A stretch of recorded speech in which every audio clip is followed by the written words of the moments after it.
दोदरा चाँदनी नगरपालिका वडा नम्बर 2 मा रहेको कान्जीखोर, जहाँ वर्ष नै लाखौं रुपियाँको बजेटले गाई गोरुलाई चार तारको बीचमा हुलेर न खानालाई घाँस पराल नै राखेका छन्, न त पिउनलाई पानी नै।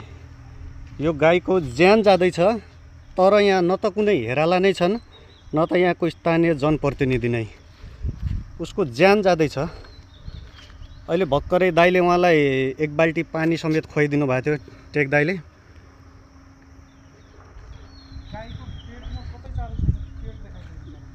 यो भित्र हेर्नुहोस्, कमसे कम यहाँ 40 देखि 50 गाई गोरुहरू छन्, तर माटो बाहेक, ढुङ्गा र माटो बाहेक तपाईले केही देख्न सक्नुहुन्न।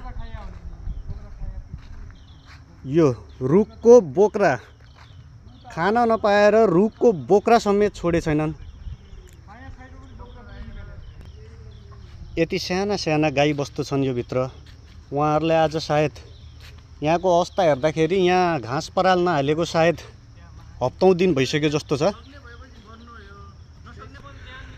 यदि गाई गोस्तुहरूलाई व्यवस्थापन गर्न सकिँदैन भने किन यसरी चार तारको वरपर घेरेर हुलेर यिनीहरूलाई मार्ने काम भइरहेको छ?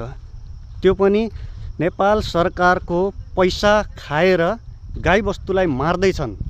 तर उनीहरूले बेला बेलामा भन्ने गरेका छन्, हामीले चाहिँ छाडा चौपाए व्यवस्थापन गरिरहेका छौँ, छाडा गाई बस्तुहरूलाई हामीले व्यवस्थित गरिरहेका छौँ। तर उनीहरूले पैसा खाएर गरेको व्यवस्थित तपाईहरूले देख्न सक्नुहुन्छ। खानालाई एक परालको ताना समेत छैन, पिउने पानीको त कुरै छोड्नुहोस्। यत्रो लाखौं रुपियाँको बजेट प्रत्येक वर्ष वडामा कान्जीखोरका लागि छुट्टिने गरेको छ, तर यहाँ एउटा मोटर समेत हाल्न सकेका छैनन्। एउटा नल्का छ, त्यो नल्कामा न त पानी नै आउँछ। गाई बस्तुहरूले खान नपाएर यसरी रुखको बोक्रा खाएर बसिरहेका छन्। न त यहाँ पराल छ, न त घाँस छ। हे प्रभु, तपाईहरूलाई यिनीहरूको आँसुको श्राप त लाग्ने नै छ।